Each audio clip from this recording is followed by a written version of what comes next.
It's been about 18 or 20 months since construction began here at the American Sign Museum's new home, and we've made a lot of progress. We'd like to take you on a tour today to just see where that progress has been made.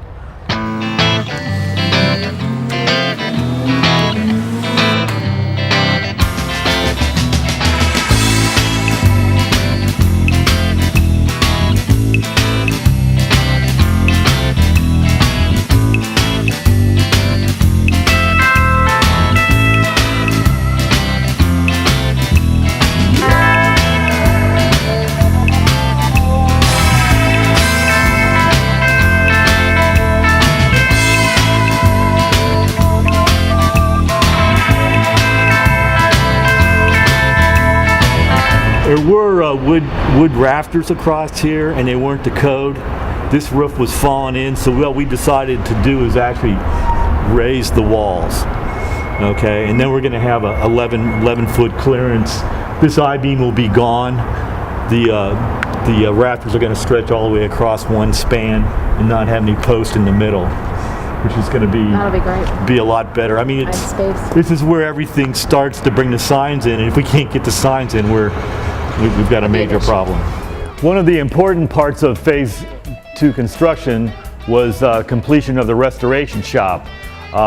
It's not only is a place that we restore signs that will end up on the museum floor, but we can actually bring the press here and show them the signs that we're restoring, show them a floor plan, show them some of the renderings of what the museum is actually going to look like.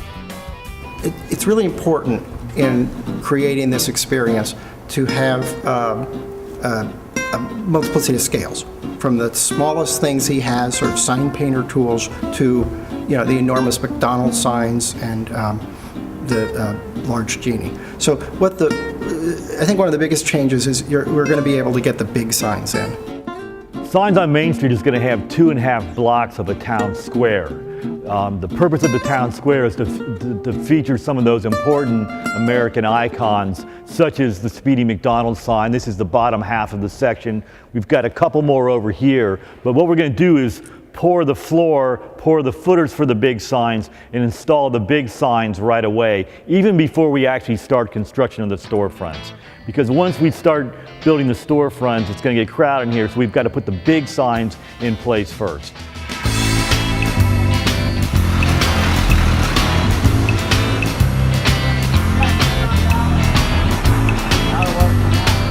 There's a number of advantages of having a neon shop captive in the museum. One is the obvious things is that the neon shop is doing our repair work, but probably the best part about it is that I'm always getting questions about how you make neon. I try to explain to people in words. People come to the museum now, they'll actually be able to look through the windows and watch them bend glass. It would be really neat if we had like a microphone in there where the guy bending the glass is talking, you can hear it out here. The only trouble is that when you're bending a neon tubing, you've got a rubber hose in your mouth attached to the tube. So it's going to be hard. You'll almost need a second person talking. So I mean, I just happen to know that, and so I think that I may be offering a simple explanation, and if they want to hang there and watch. This is the main area of the museum. You can see the 28-foot ceilings. This section running down the middle, this is where we're constructing the signs on Main Street, actually building three-dimensional storefronts. The neon shop is actually going to be one of the storefronts on Main Street. It's just drywalled right now, but we'll put a facade on it as if it was a vintage storefront. You can see these banners here are posterizations of actual classic storefronts. It's supposed to look like an old downtown area, where there's a mix of architecture, might be 1910 building next to a 1950 building, et cetera, et cetera. We've done the banners in grayscale. What we're doing right now is we're printing the signs in 4-color on foam core, and we're gonna mount these on the banners.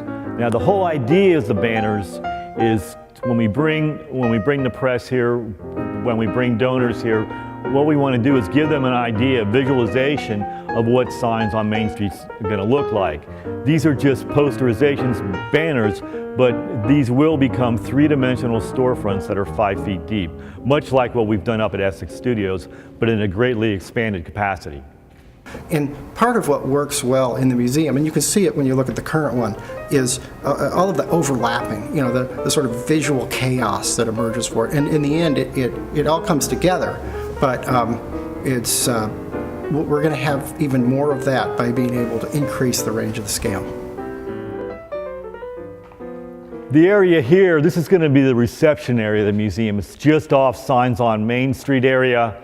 One of the things that we did is we took down a mail pouch barn in Lanesville, Indiana, went inside the barn, numbered the boards from the inside in order so that when we took the barn down board by board, that we could put them back up in the right order. So it was a great place to put it up there. It's a nice graphic. It's not too strong. It's got just the right patina to it, so it fit just perfectly here in the reception area.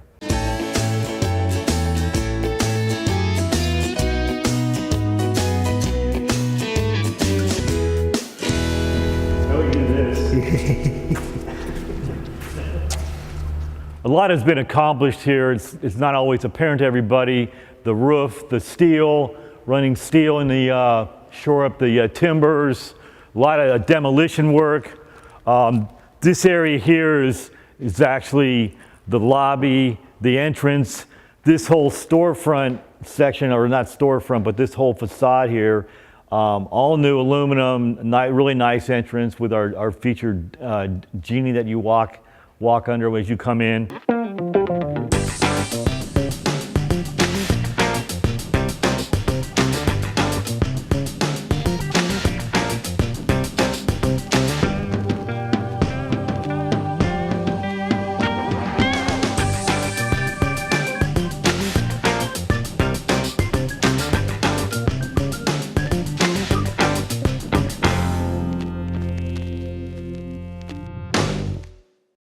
With all the construction that we've accomplished so far, including the outside of the building, the rebuilding of the walls, et cetera, one of the coolest things that I think is the reinstallation of our genie up on 12-foot poles. People are going to come to the museum. They're going to walk in. They're going to walk between his legs and then right through our new entrance. It's just going to be a really fun place. We've even talked about having a recording with the genie, like when you walk by, a little sensor would go, "Welcome to the Sign Museum."